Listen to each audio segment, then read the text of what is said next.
Hello and welcome to the Advanced Age Role-Playing Gamers podcast. I'm Nathan. I'm one of your hosts, and I've got Matt with me tonight as a co-host. Say hi, Matt.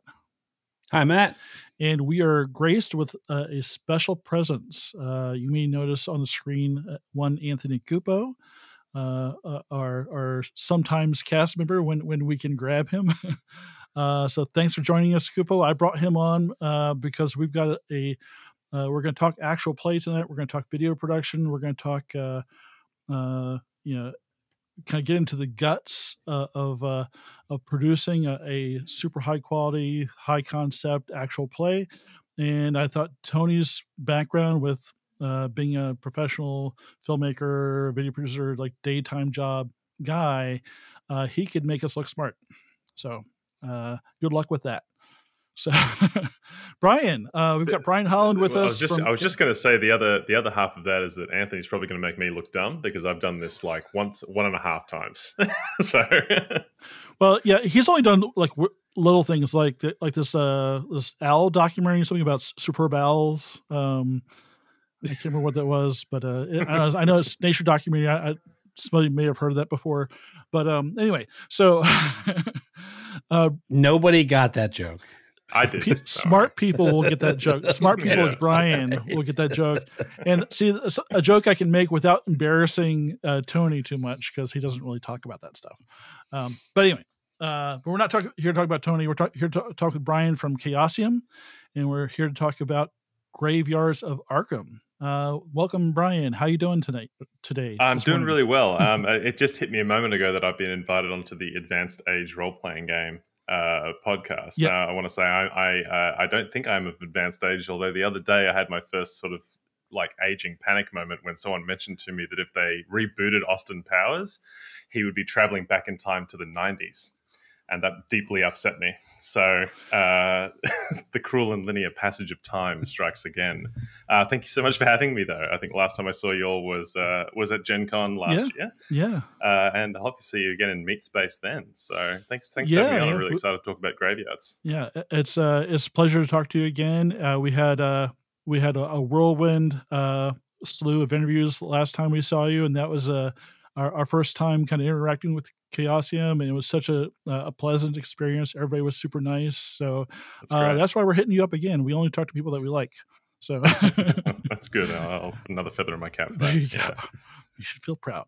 So Brian, why don't you give our viewers, listeners a little bit of a background about what you do with Chaosium, how long you've been with them? Sure. I've been with Chaosium since the tail end of 2019. So I'm a pre-pan employee, and I'm the marketing director at Chaosium. So while I don't have a strictly creative role, which is just something that is obviously when people talk about working for game companies is usually where people are thinking like, oh, you get to hang out and like play games and write games all the time. I get to do that sometimes, but I'm mostly in marketing. But the cool thing is I get to actually then dabble with all of our games, as opposed to if I was in creative, I would probably just be doing Call of Cthulhu or just Pendragon or just RuneQuest. But I get to work with all of them, which is pretty cool.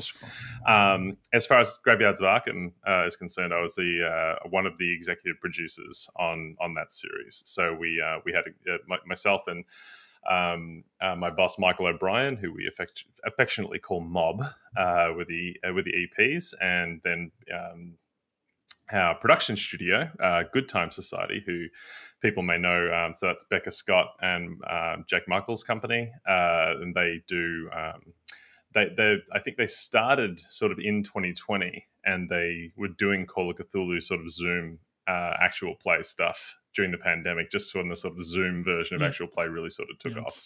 People might have been doing it before then, but I have no memory of it personally. So Becca is just naturally a huge Call of Cthulhu fan, so we got along very well. And then some years later, we've done a number of things together, and we reached out to them when we wanted to do Graveyards, and basically said like, hey, we want a fully kitted out production studio to bring this vision to life. And we spoke to a few different production studios, and they sort of put their pitch and their breakdown and how everything would work. And we ended up going with them. So that was sort of the initial inception, I suppose. So this is the second produced actual play you've done. What was the one before it called? Bookshops of Arkham is the so typically we have done a lot of actual plays, and we have sort of funded a lot of actual plays as well. So Bookshops of Arkham was actually done by a different production studio, and they were in Atlanta, Georgia. I believe they did change their name recently. I believe they are now Elder Eye Entertainment. I'm pretty sure. Look that up. I can't remember if that was the name they changed it to or the name that they used to have. Either way, you'll find them if you Google them. And that was a so a co-production between us and our licensee partners at Roll20, which is the virtual tabletop. That means that we both contributed the same amount to fund that production, but we had on our end a very light touch with that. So when it came time, a little, because that series was received very, very well on our YouTube channel, and we talked about wanting to do another series, and for longevity purposes, we wanted to make a few changes. The first was obviously everybody was like, "Oh, I want to know what happens to the Bookshops of Arkham characters. Like, what happens then, et cetera, et cetera." Firstly, we knew that we had the Call of Cthulhu Arkham book coming out this year. And we wanted the story for Graveyards of Arkham to be really woven into what we were producing with that book. So this time around, the writing team, which is the same team, and when I say writing team, this is not suggesting that this is a scripted show in any way. It's just like in the way that you would run a scenario or a campaign. The people that wrote the campaign, Darren Ormandy and Belinda Cornish, who have both got many accolades. Like Belinda is a longtime stage and theatre performer. Darren Ormandy, he is he works in the games industry. He actually works at Weta Workshop in New Zealand at the moment. The folks who make, and he's working on the upcoming Lord of the Rings game. My favorite fact about Darren, which I only learnt a few months ago after knowing him for a few years. Am I right to assume that you gents have probably seen the 1999 cinematic masterpiece, The Mummy? Have you seen that one? Yeah. Seen The Mummy? Do you remember the Book of the Dead in The Mummy? It's like this big black book, and it's got like a key that you open. He made that prop. Anyway, so very, very cool. Anyway, we basically sent them a very early draft of the Arkham book and said, "Hey, this is the sandbox campaign setting. We want you to use this when writing the campaign." So that was the first thing, is we wanted it sort of more integrated with one of our products, and also the Chaosium version of Arkham County, I suppose. The second thing is, again, for longevity purposes, I didn't want to do a Bookshops of Arkham Season 2. We wanted to do something that would allow us more freedom to change things in the future. So similar to the program like American Horror Story, where every season is its own contained story, and maybe there are some same actors playing different characters. We instead went with Graveyards of Arkham, Bookshops of Arkham. Maybe we'll do Butchers of Arkham, or Delicatessens of Arkham, or something like that going forward. But that just allows us to switch things up. Primarily, this was because we weren't sure if we were going to be able to get all the returning cast members, and it turns out we couldn't. We could only get two of them, which was Patrick and Lucia. And the other thing was we for a bunch of reasons, we couldn't work in Atlanta, Georgia. We wanted to work in Los Angeles. One of the reasons is that Los Angeles is a direct flight for me, so I could just, I can imagine, and it's a long one, so that makes a big difference. The other thing we did this time around was a Kickstarter to help fund the production. And that decision was made primarily because, looking at the data of people who watch Bookshops of Arkham, from what we could tell, most of these people didn't actually play Call of Cthulhu. So what we wanted to do with the Kickstarter was, because all the Kickstarter rewards were PDF copies of the Call of Cthulhu rulebooks. So the idea there was that, hey, you can essentially get these rulebooks in PDF at a discounted price, and at the same time help us fund the second season of the show. And we funded in like 2 hours, I think, and then made some extra. But without getting into too nitty-gritty details, the show did cost a lot more than what the Kickstarter made in the end, as a lot of these things do. So that was sort of the early stage of stuff. And then we ended up filming in September of last year. So after taking my however many hours the flight is from Melbourne, Australia to America for Gen Con in August, I was back for like 3.5 weeks and then had to go to Los Angeles for 6 days. So that was good.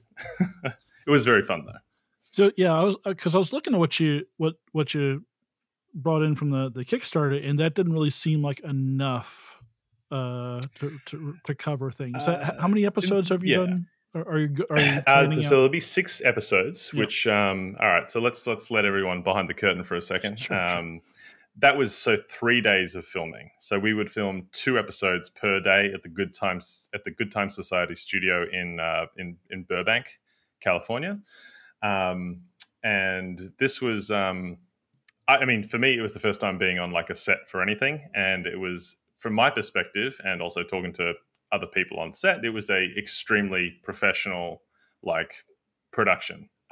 Because we're based in LA, so all of the crew were people who, the lighting team were a lighting team who work in Los Angeles, which means they work on television and films and stuff. The sound team, did I say the sound team? Can't remember. Anyway, all the people working on graveyards of Arkham were industry professionals, which is really, really cool. And like hanging out in the green room with one of the women who was on the lighting team, she was just casually mentioning that this job is much more relaxing than when she has to work on Star Wars. Like, so, which is pretty cool. That's pretty awesome. Yeah. Mm-hmm. Tony, do you have any questions off the bat? First, most important is so you're in Burbank, so Tommy Burger or In-N-Out? That's probably the first question. In-N-Out was In-N-Out, sure. My thought, at least. Yeah. So first of all, it's great meeting you. The production quality is kind of funny looking doing a deep dive. You guys have so much content. You have been the team as a whole. Consistency, it's really hard, right? But meaning hard. And we're my 2 partners here, like Nathan and Matt, just getting it out there week after week. It's really a strong commitment. With all that said, watching these episodes, there's such a high level, it's like far and away, when I see them, how did they do this? And so one of the first questions I have, and I think you just answered it, is the show pre-baked, but at the same time, when I'm watching it, it has a very, so when you say you recorded all those, did you pre-bake them? Meaning, did you shoot all your ISOs, cut it together, and then how did you and did you add a live element after the fact to give it that spontaneous feel? Because when I watch it, it seems like I'm watching a live feed with some Q&As. So how did you guys achieve that? Yes, I mean it was filmed very much, again, from my perspective as somebody who has not done this before. From my perspective, it was filmed very much like any other sort of production would be filmed. So there were cuts and there were having to reframe things, or maybe somebody, I was in the green room and I'd come and interrupt a shoot because maybe somebody used the Dungeons and Dragons parlance for rules rather than the Call of Cthulhu ones. So things like that, hey, he's not a dungeon master, he's a keeper, that kind of thing. So they would cut and just retake that. In terms of how baked in it was, so the players were still players and they're still doing improv and responding to Mark presenting them the story. And you see, even the most recent episode is a good example of, where even our plans for the story change quite a bit, just as they do when you play at home. If you're running a game, the story won't always necessarily go in the direction you want.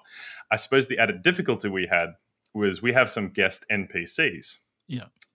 Which, so far in the show have been portrayed by Andrew Lemon and Paula Deming. And again, we've got 3 shoot days and we anticipate so Paula's character is in the second scenario, so she will need to come in for 1 shoot day on day 1. If they the players, for instance, decided not to follow up that lead at the library in episode 2, we'd be like, oh, well, sorry, Paula, we can't use you. But obviously that there's a cost involved in that, so we couldn't do that. So it was things sort of like we had to say to the players, like, hey, you do need to make sure you go to this location in this episode, that kind of thing.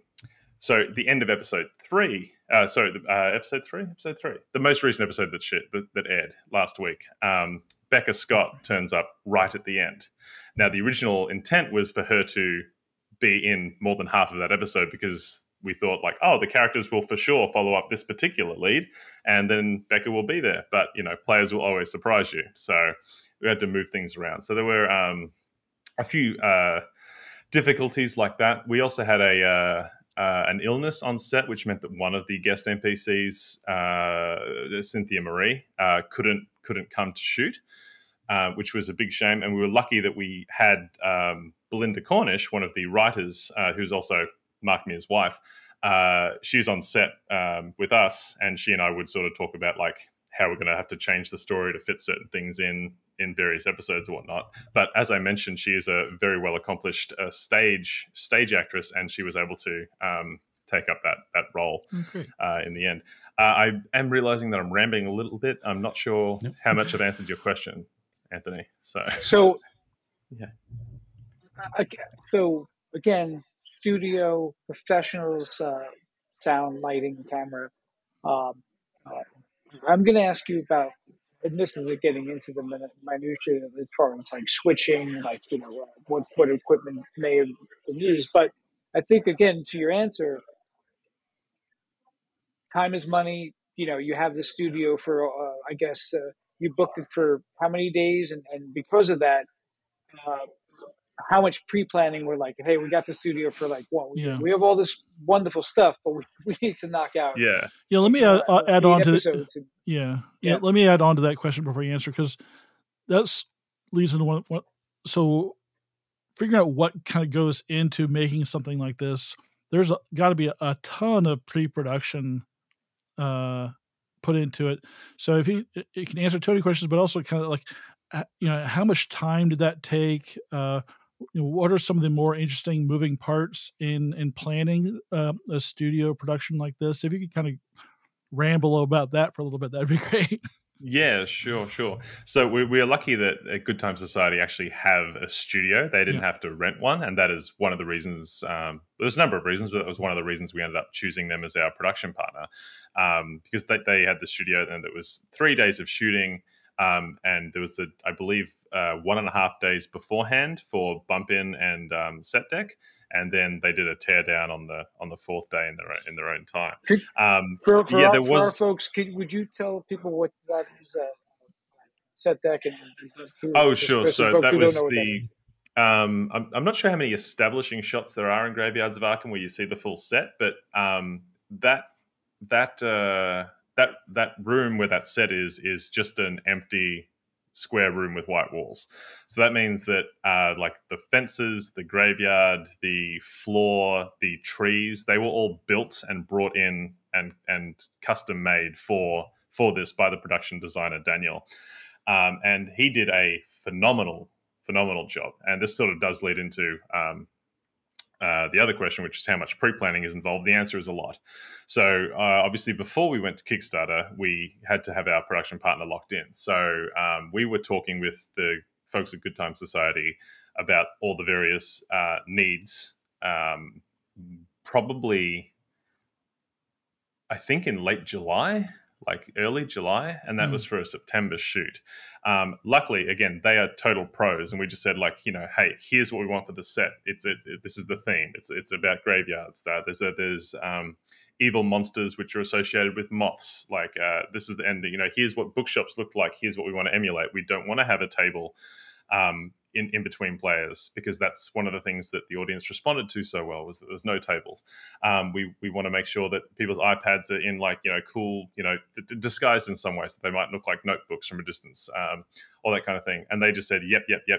And they took all that and they would send it through to us and say like, hey, here's a mock-up sketch. Like, we're actually going to build a graveyard. We're like, oh, we didn't ask you to do that, but they did. And it's this really cool sort of optical illusion behind there. Cool, yeah, it's bonkers.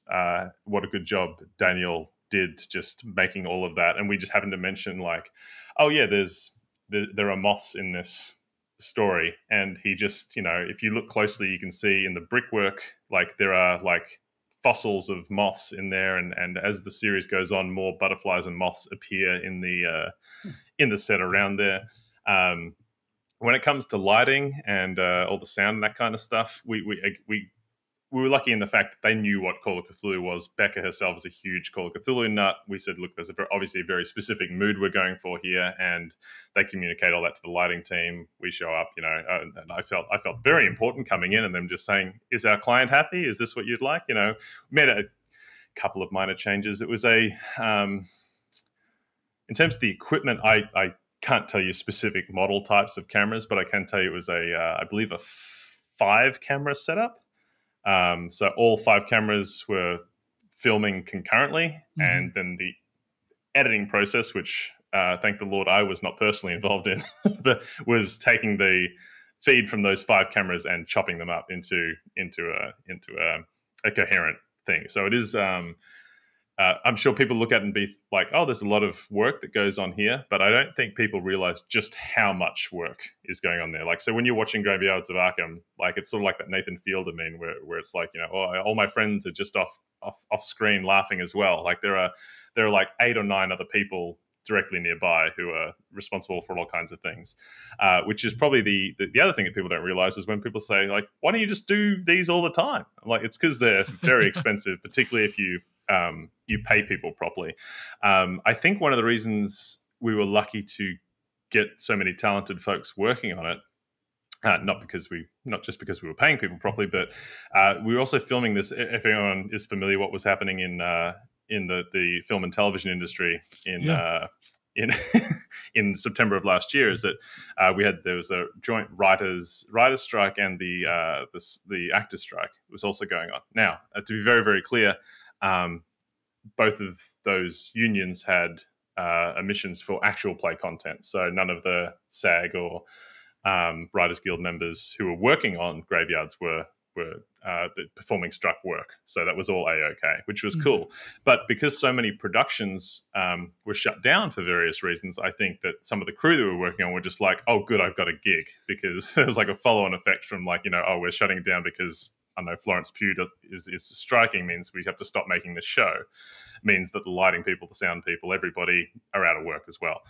Yeah, that's interesting because for our current actual play, the artist for it was someone who was affected by the strike, and we're able to kind of throw some money his way and get some like art that we would never be able to afford otherwise.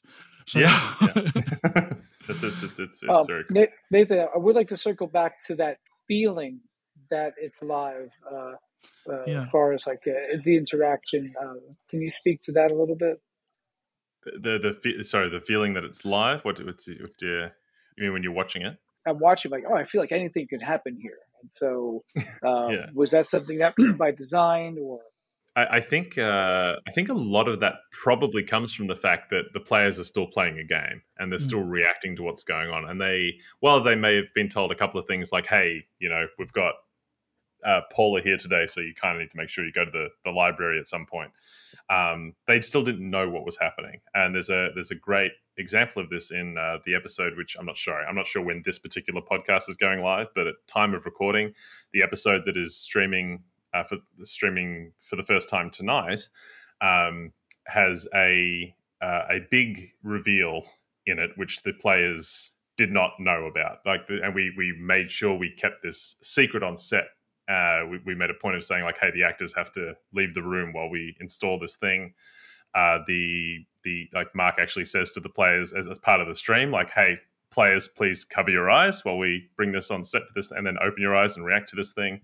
That's awesome. And we were very excited about that. So, and it's a pretty visceral reaction that the players have. So we do get to do things like that where I think when you're watching actual play, even if you're not watching it like a live stream, you as a viewer can sort of, there's a bit of empathy going on there, because you are also discovering things at the same time as not just these characters that are on the show, but also that the players are discovering them at the same time you are.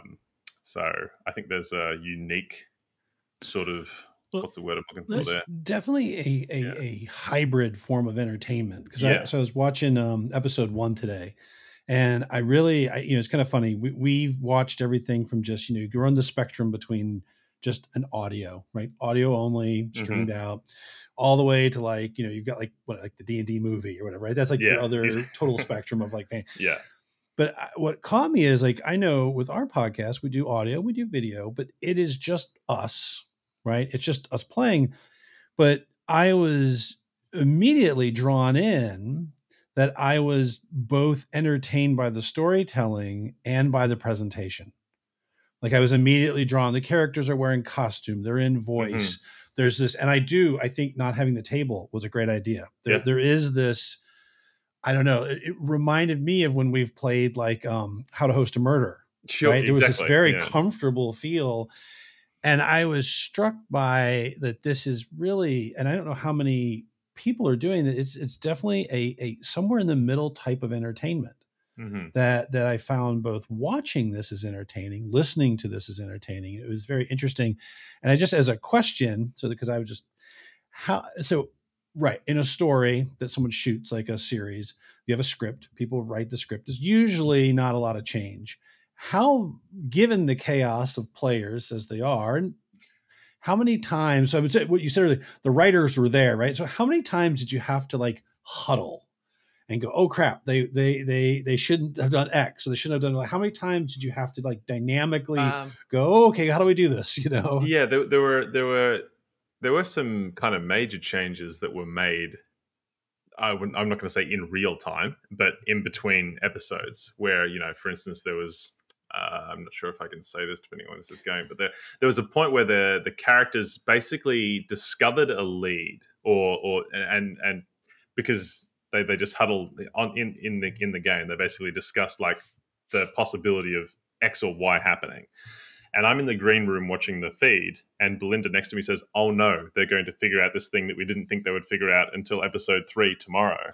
What are we going to do? And then, over lunch, Mark and I then talk about like, okay, hey, look, it looks like they're probably going to do this. So maybe we need to sort of change what happens at that location. So to keep the pacing for the story, going. So there were changes like that, which were pretty full on.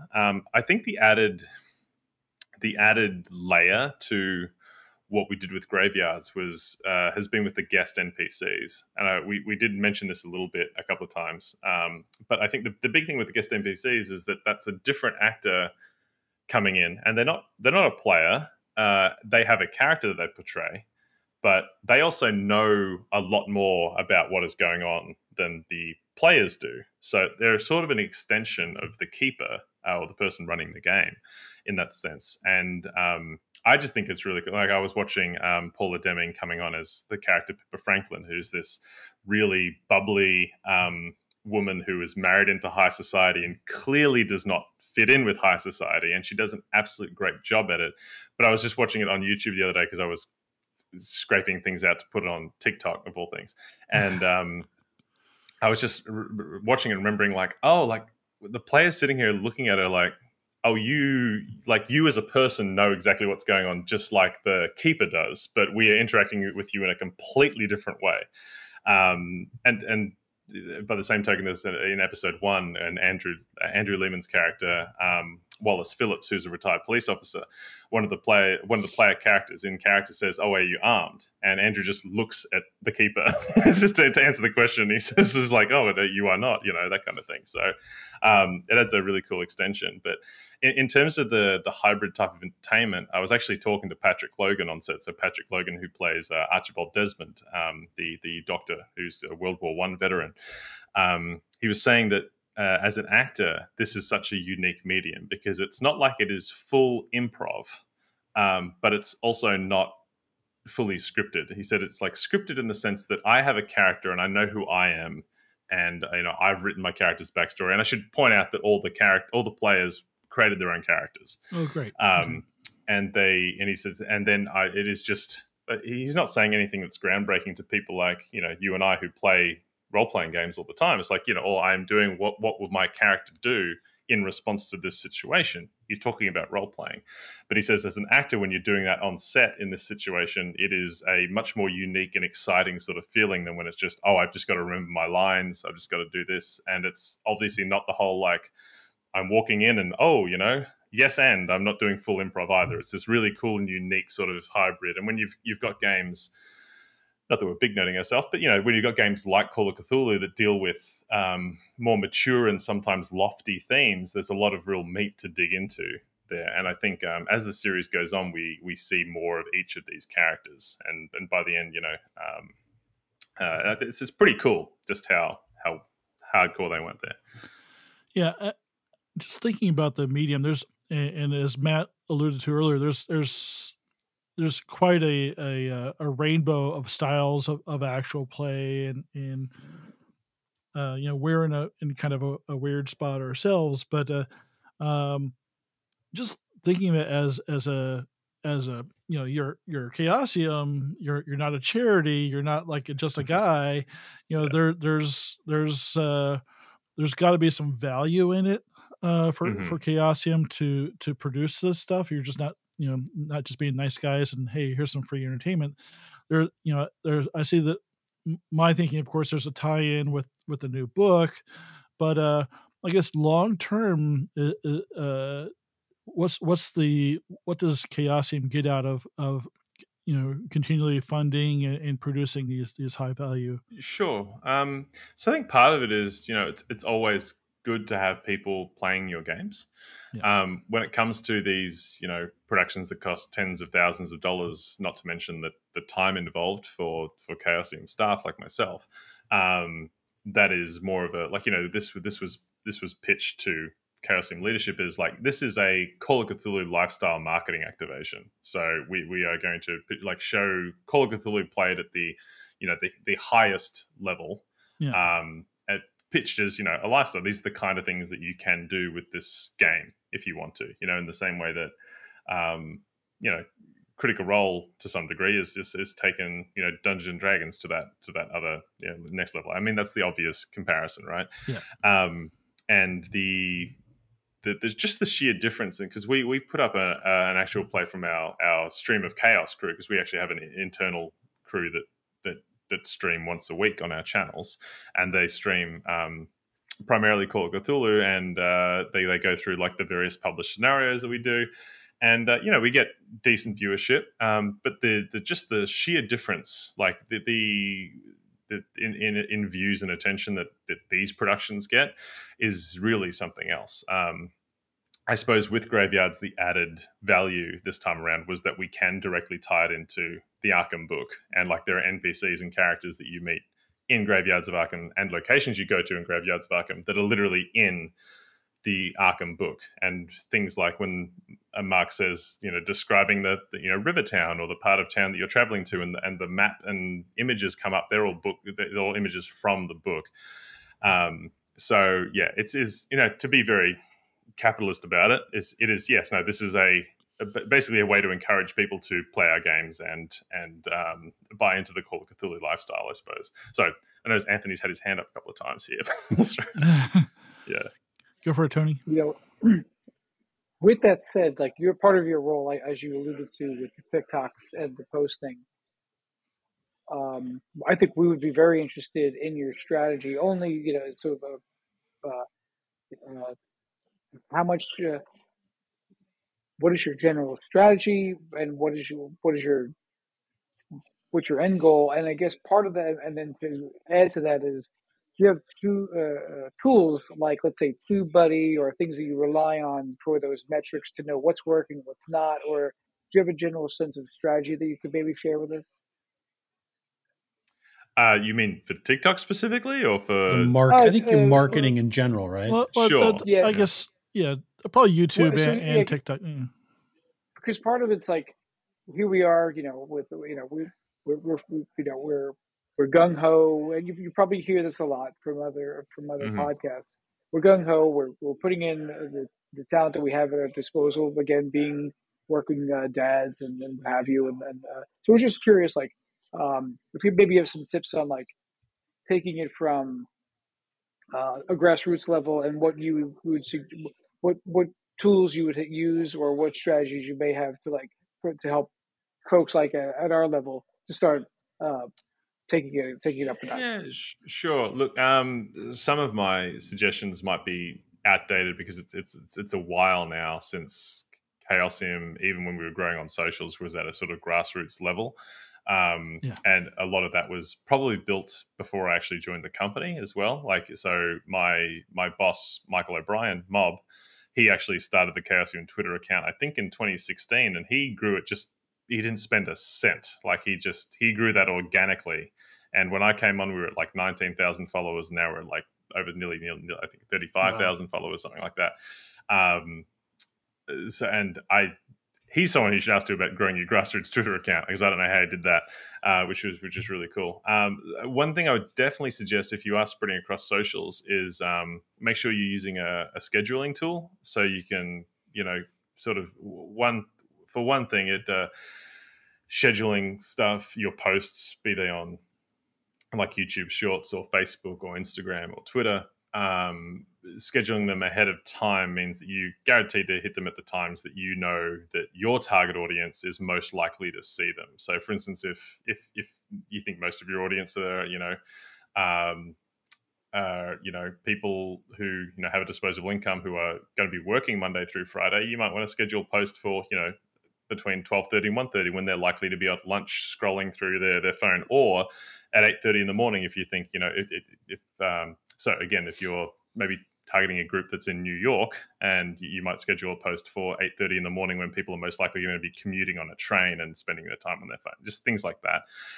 The second thing that scheduling allows you to do is do a whole bunch of posts in a significantly less amount of time, because you can just do them like once a week and build it out for the rest of the week, I suppose. And one thing that we've noticed is that we just need to keep not necessarily innovating, although innovation is good, but expanding where you're looking at. So, for instance, I mentioned before that I'm posting on TikTok. I don't personally use TikTok. My fiance does. She shows me funny TikToks. It's great. I see it happening, and now it's like we really need to start doing this. Even though I'm pretty sure if you're in your 30s and posting on TikTok, you get put on some sort of watch list. But I would highly recommend the thing like folks like at the Glass Cannon Network. I'm not sure if you know them. They do a great hectic series of actual play, primarily sort of on Zoom, sort of talking head stuff. No one's dressed up, and it's just really, really good, funny content. And they're really successful with doing their YouTube shorts, which are essentially TikToks, but their YouTube shorts are really, really good. So maybe, again, if you know that your audience is primarily on YouTube and they're not, in the demographic that is using TikTok, start experimenting with posting shorts on YouTube, and because they function very similarly. Like, honestly, like we've since doing TikToks for us, which has only been maybe about a month now, I make the videos on TikTok, and then we actually post them sometimes to Twitter, but also to Instagram Reels. And the attention that these TikTok videos get on Instagram far surpasses the attention that we're getting on TikTok at this stage. TikTok is a wild beast, and everything I read about how to grow your audience and everything contradicts itself everywhere. Everyone's got a different idea on how this works. So I really think, so if you've got, you need to have your goal first, and then make sure you're maximizing where you think your audience is, I suppose. So I would always rather take a box of 50 Call of Cthulhu starter sets to a horror convention that has 300 people at it, because I know all those people love horror stuff, then take 1,000 Call of Cthulhu starter sets to a generic board game convention where people might want to buy my game. Does that make sense? I suppose it's just even if the audience is smaller, if you heighten the, if you're the thing that they want to see, you'll catch more people, I suppose.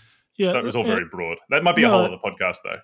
To be fair, and that makes sense because I was talking to another kind of small independent creator, and it's really he was producing a very specific type of content, and it's like I asked him point blank, well, where are the people that want that? And he couldn't answer, and that was kind of.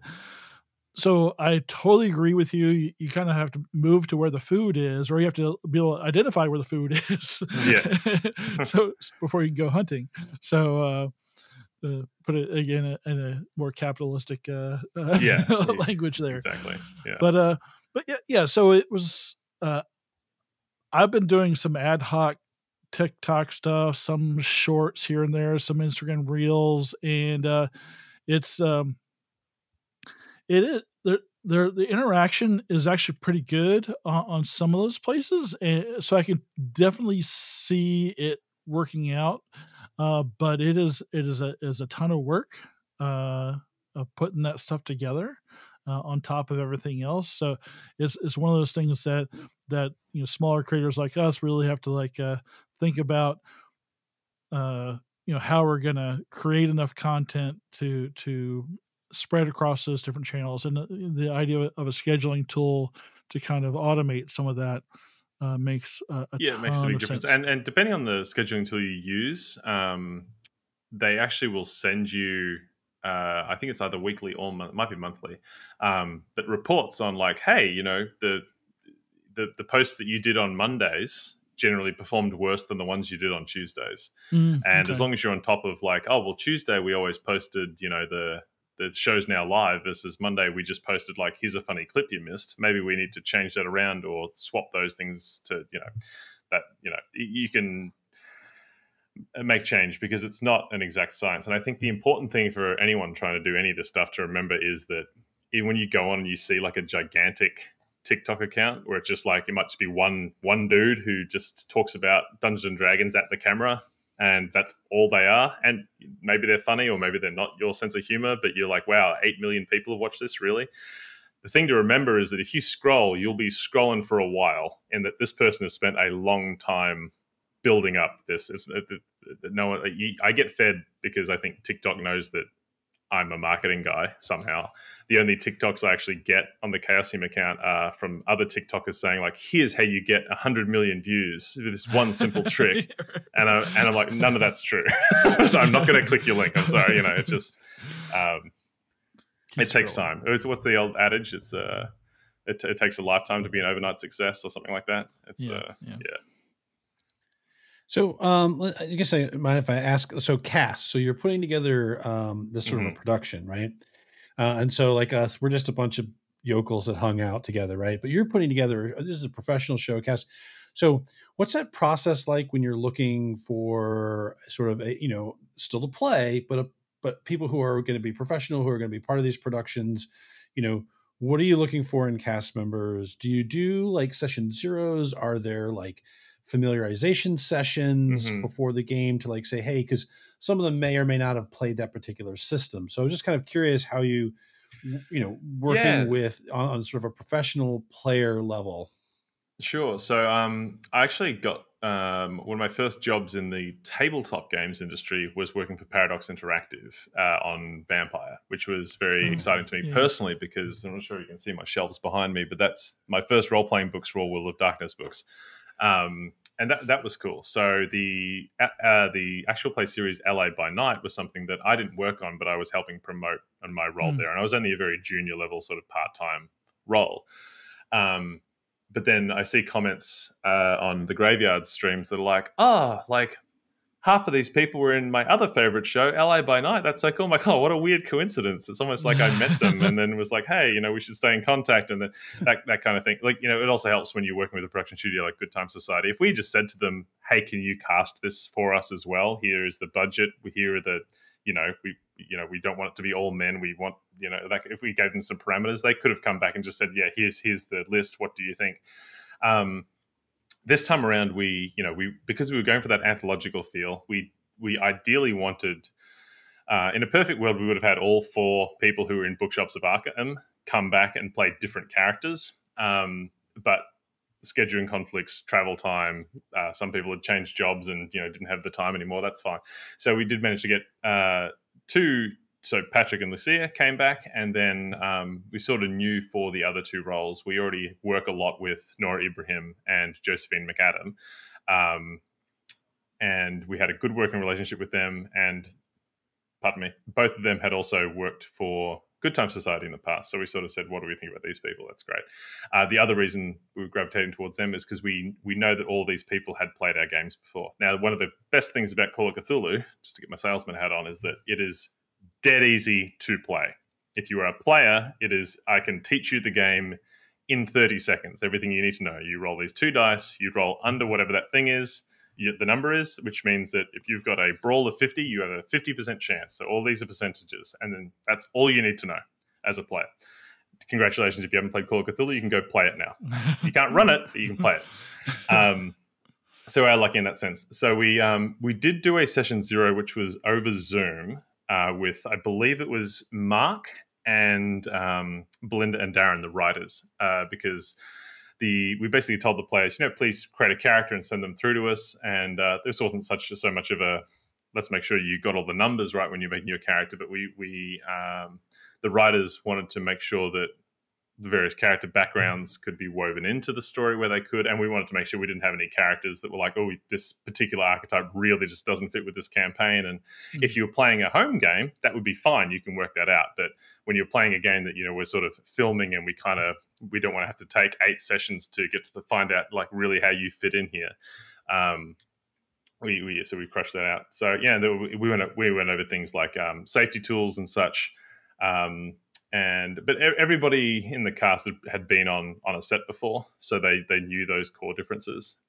We had a fun time casting it. I had some other dream people that I would like to have gotten as guest NPCs. So here's a fun fact for you. Andrew Lemon, who's from the H.P. Lovecraft Historical Society. I'm not sure if you folks are familiar with the HBLHS, but they operate out of Burbank, Glendale, Burbank, somewhere in one of those two in California. They've got and they make all these really, really cool props that are inspired by the original H.P. Lovecraft stories. They do things like audio dramas and the plays that are based on the original Lovecraft stories, and they're huge Call of Cthulhu LARP fans and also Call of Cthulhu fans. They're a licensee of ours, so they make things that are directly involved with our products as well. And Sean Branney and Andrew Lemon are also good friends with the actor Nick Offerman, and and I still can't find a way to politely ask them, like, hey, do you want to maybe see if Nick, your friend from college, who you tell me is a huge Call of Cthulhu fan, wants to like come in and do like a one-dayer, just pop in and just like crush like, just we'll tag him in and he'll shoot 6 3-pointers and then he'll go home. Like, that could be really cool. That is my long-term goal, is to get Nick Offerman on an actual play, doing some, I don't know, Ron Swanson style Call of Cthulhu role play. I could just totally see him as playing like some sort of detective type role or something like that, and it would be effortless for him. Yeah. Well, so the HBLHS actually produced a Call of Cthulhu movie, but they filmed it in the style like it's filmed as a black and white silent film, and it's the story Call of Cthulhu, but as a black and white silent film. It goes for about 40 minutes. But they filmed that in Nick Offerman's woodshed. Like, they built the set in there. So, because they did it like as a full on like just amateur production, and it's really cool. If you get it on their website. I think you can definitely buy the DVD, but you might be able to buy a download as well. But definitely check that out. And also, spoilers: if you're coming to Gen Con this year, you might have the opportunity to catch a screening of that movie as well. Ooh, okay. I will look for that. Mm-hmm. It's a good spoiler. Yeah. Tony, do you have any other follow-ups? Anything else you're curious about? More than what we could fit into the context of this. I can't wait to meet you in person. There's definitely, I think we could have a part 2 to this, without a doubt. The quality of the show is amazing. It sucked me in immediately. I became aware of it because of this interview, and now I'm a big fan. And very good. Tell your friends. Like and subscribe. I should. Exactly. Smash that like button. I'm a big fan, and so I'm looking forward to seeing where it goes. How does it end again? Oh no, I'm just no, I'm really looking forward to seeing how it all turns out. But no, I'm again big fan. I can't wait to see where it all goes. Well, one thing I just want to ask you, Anthony, because I know you've worked in film and TV before. Have you ever worked with a crew member whose job title is flesh artist? The closest I can answer to that question was at the Adult Film Awards in Las Vegas in 1967. Oh, okay. Have you worked with somebody with that particular? Yeah. So all I wanted to say was that there was actually a crew member whose job on Graveyards of Arkham was flesh artist, and I can't tell you why just yet. But when you see it, you'll know. I'll just say that. So keep watching. Yeah. That's going to be a great business card. Yeah. Jack Smith, flesh artist. No follow-up That's a questions. great call. I'm looking forward to spotting that reference. That's great. Yeah. Cool. Yeah, Tony does have a flair for the horror, so I'm sure he'll get a kick out of that. I got to send you his fake commercial for the that fishing the Needle Death 2000. So on that again, I can't heap enough praise, but for me, you guys have hit Postmodern Jukebox meets War of the Worlds via Orson Welles, and I think that's a great place to be, where the quality of the performances are everybody plays off each other in an amazing on a high level. And again, it just speaks like I want to play the game. Like, I'm just gushing all over you, but it's true. I think it's, really within the first 5 minutes of reviewing, like, oh, I get it. I'm in, so again, high marks. It's great. Well, thank you. And can I use that quote about the Postmodern Jukebox meets War of the Worlds? Done. That's a good one. Thank you. So Cthulhu, Call of Cthulhu's got, you could probably go out to anyone who's, like you said, people who have never played TTRPGs and talk about H.P. Lovecraft, Call of Cthulhu, and there's going to be millions of people who are completely into it. So that's great. There's already like a great audience out there for that. But given some of the other genres, things like fantasy that are kind of in rise right now, I don't know how long that'll last, right? Before we're all having to hide the fact that we, but it would Chaosium. So given this sort of, it's costly, there's a risk associated with it. Is this a model that's really built for the Call of Cthulhu only, or would there ever be considered, or have there been discussions ever to do something for any of your other major titles? Yeah, like RuneQuest or yes. So the short answer is I think Chaosium is most well known for Call of Cthulhu, and without getting into the nitty gritty, I think you can all assume that the reason for that is because Call of Cthulhu was our number one product. And yes, there are big costs involved in things like this. So basically, it is.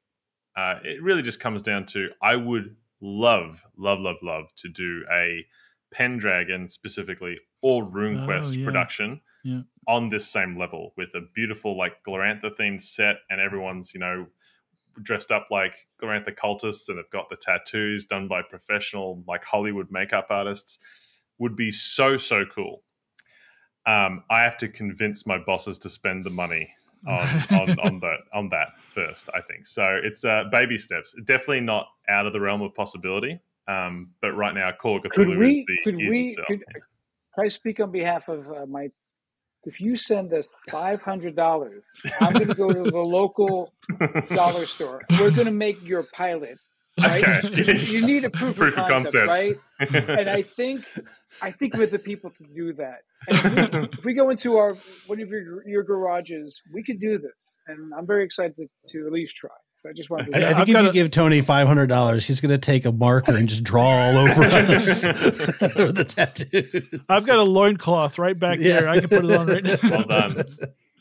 But so I think one of the nice things about doing this, to kind of enhance the brand or your product lines. So when people see the players interacting in Arkham, and they kind of get a feel for, what's going on in the graveyard and everywhere else, they kind of, it feels more lived in. So when they go back to their table, they kind of, it feels like a real place that they've seen before. And that's the kind of thing where, I could see it being a hard sell for your boss, but that's just the kind of thing that if, especially with Glorantha, there's so many different cults and gods and everything. There's a lot to it, and there's like, whole history books that are like that thick. And I think just being able to have a high production of something like that could really introduce and bring people into that world and make it feel lived in. I you don't have to convince me, Nathan. That's right. I agree completely. I think there's a whole, I would say, generation of people who maybe have, if they've heard of RuneQuest, they probably haven't played it. And when I came on with Chaosium in 2019, and I first started looking at RuneQuest, I was sort of blown away. I'm like, how this game should be far more popular than it is. And I think that the biggest thing is the just what you mentioned, all the different gods and the different cults, and how they're arguably sort of like the closest thing you have to a character class is that's the cult you choose. And coming from a background with vampire, like that's to people, so millennials and younger than us, one of the things that we gravitate toward was and also people who played it in the 90s, to be fair, but the idea that, that clan, that's my clan, I associate with that clan, I get to do that, that's my happy place. RuneQuest is that on crack. Like, you can be like even more individual because there's like 300 cults. Like, you're not going to run into another Agar cultist necessarily at a convention, right? And so it is a slow process where the RuneQuest line, like the team has been bringing out some breathtakingly gorgeous RuneQuest books, especially the last couple of years. I just got my personal copy of the Lunar Way book, arrived like 2 days ago. I've just seen the proof PDF of the Dragon Pass book, which is coming out later this year. And so we are continually growing it. And I think it's definitely on the cards to do something like this for RuneQuest. We'll know more once Graveyards finishes and we have as much data as we can, and then go from there. But I will note that the hosts of the AARPG podcast we have the full endorsement. So, well, we have to build our own studio, right, Tony? Exactly. Yeah. But so you've been super generous with your time. I really appreciate talking to you again. We're going to pick up this conversation again in August when we see at Gen Con. But any closing thoughts for us, Brian, before we let you go? No, thank you so much for having me. Thank you for your very interesting, insightful questions. Thank you for not making fun of me, Anthony, specifically, because you've worked professionally in this environment before, and I haven't really. And I can't wait to see you folks at Gen Con. And honestly, I'd love to do something like this probably leading up to Gen Con, when I'm more free to talk about all the exciting things we're actually doing at the show this year. Okay, which I can't talk about this year. Yeah. Beautiful. Well, thanks everybody for watching and listening to us. Thanks, Tony, for showing up on time. Thanks, Matt, as always, for putting up with me. And listeners, we love you. Please make sure to tell your friends that we're awesome and we're not too creepy. And go watch Graveyards of Arkham, subscribe, and watch the show. Hey, I got to go and post some things on TikTok right away. So, thanks again, everybody. This was a lot of fun. Thanks so much, folks. Appreciate it.